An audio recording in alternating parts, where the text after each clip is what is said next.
Et nous sommes de retour dans ce 18h15 et c'est le Face à la DAC et ce soir on parle de mai 68 avec nos deux invités. Grégory Chacun, bonsoir. Bonsoir. Vous êtes éditeur à Libra Diffuso et Serge Bertin, bonsoir. Bonsoir. Vous êtes auteur de cet ouvrage Mai 68 au Mans, Les yeux de la mémoire. Un ouvrage qui sort officiellement le 19 avril prochain en partenariat avec LMTV et il est tout chaud et on l'a déjà. Alors avant de rentrer dans le détail, il fallait se remémorer mai 68. C'était important, Serge? Bah oui, parce que ça fait partie de notre histoire. Et puis on a tellement l'habitude de dire qu'au Mans il n'y a jamais rien. Comme il y a eu un petit quelque chose quand même en 68, il fallait bien le dire. Il fallait bien le dire. Est-ce qu'il y a eu des barricades au Mans?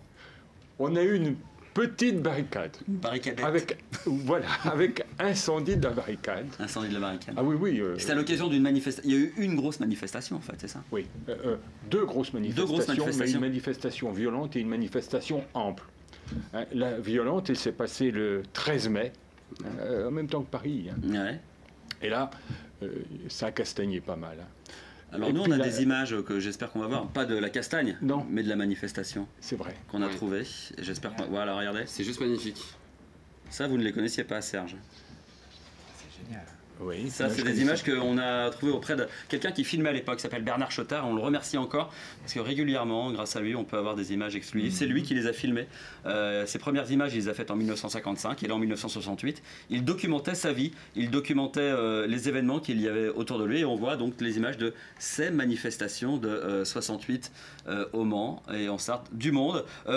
Là, pour l'instant, ce qu'on voit, c'est une manifestation comme il y en a encore tous les ans, avec un rassemblement place de la préfecture. C'était ça qui se passait? C'était ça, oui.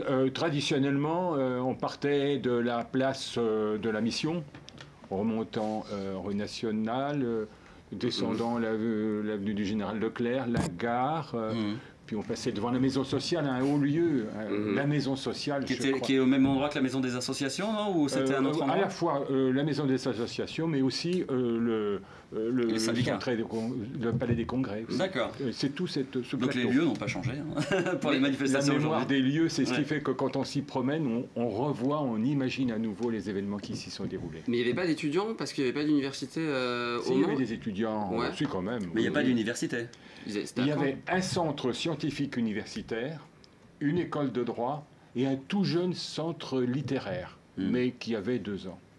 Alors vous nous disiez que cette manifestation, une manifestation a dégénéré. Il s'est passé quoi au juste après le calme?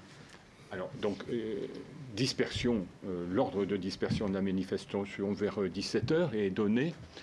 Et puis là, quelques-uns, peut-être une centaine de jeunes, essentiellement, donc à la fois des étudiants mais aussi des ouvriers, ont décidé d'en découdre parce qu'il y avait une très forte action de la part de l'UNEF à l'époque et le mouvement a éclaté, c'est-à-dire que des pierres ont été projetées sur les façades de la préfecture, les grilles ont été forcées et des manifestants sont entrés dans les jardins de la préfecture, ont incendié une partie des appartements de la préfecture. Des appartements, les appartements privés Des appartements, oui.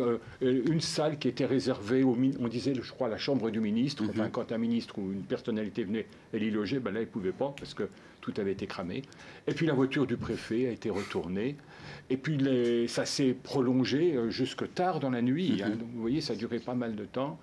Et ça s'est terminé par une barricade qui était édifiée en haut de la rue Nationale, devant la rue Auvray, là sur le petit terre-plein.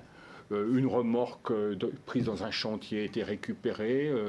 Il y a eu le feu, les pompiers sont arrivés, ils ont été caillassés. Mais ça a vraiment bardé. Et ça n'a pas bardé plus longtemps que ça. C'est-à-dire que rapidement, le calme est revenu. Le calme est revenu, oui. Enfin, sur coup de 2 h du matin. Et le Mans, le lendemain et les jours suivants, le Mans a semblé un peu sonné par les événements. C'était la première fois, je crois, l'une des seules fois où il y a vraiment eu des affrontements aussi violents. Et au-delà de cet événement, est-ce que la Sarthe, comme d'autres endroits, dans les usines, il y avait des grèves prolongées, un mouvement social dur un mouvement social très dur. Renault, on disait les Renault à l'époque, 10 000 ouvriers quand même, s'est lancé dans le mouvement quelques jours après le 13 mai. Et puis ça a duré 35 jours de grève quand même. Et Glenn Zerspieser, 37 jours. Donc là, il fallait tenir. Hein, et les syndicalistes que j'ai pu rencontrer me disaient qu'il fallait maintenir à la fois la discipline, parce que la grande crainte, c'était que des casseurs, c'est ce qui s'était d'ailleurs produit, une alerte à la SICO, où des gens avaient essayé de pénétrer dans l'usine pour provoquer du désordre.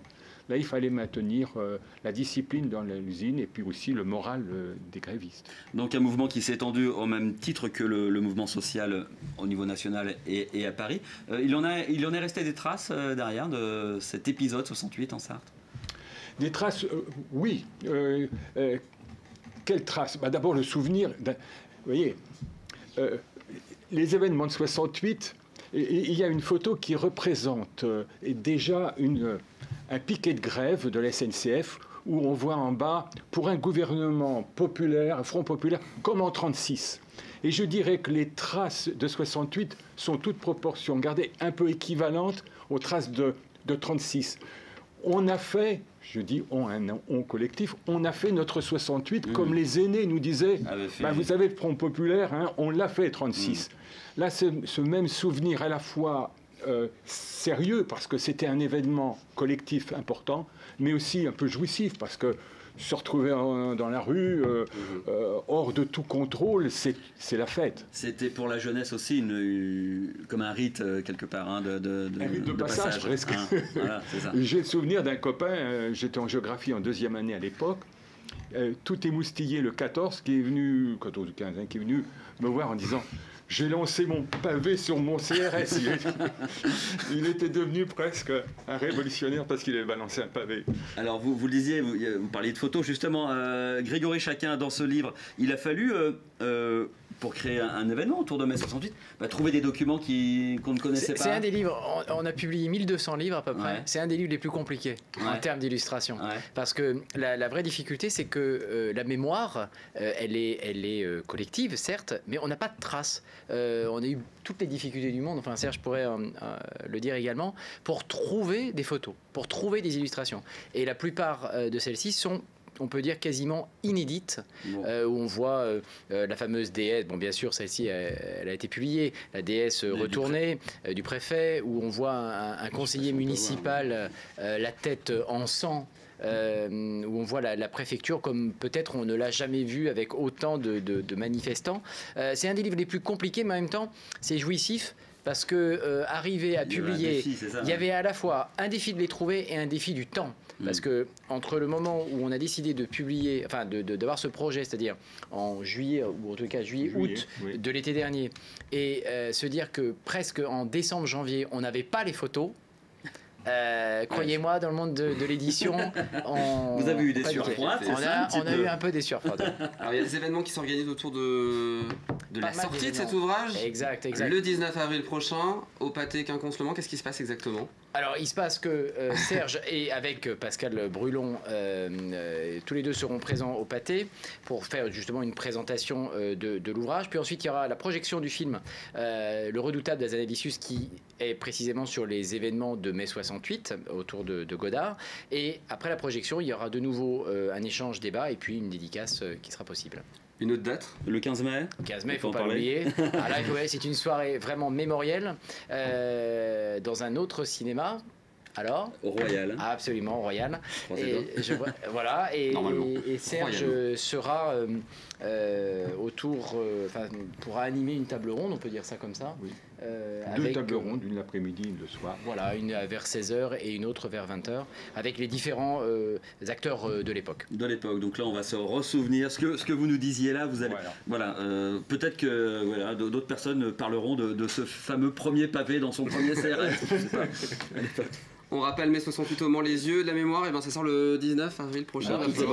Il est déjà actuellement en vente en librairie, mais sa sortie officielle sera le 19 avril. Bien distribué, on le trouve facilement au Mans. Dans toutes les librairies de Sarthe et de Navarre. Puis les rouges, on le voit bien. Oui. Merci Grégory, merci Serge d'être venu sur le plateau, et à bientôt pour de nouvelles aventures.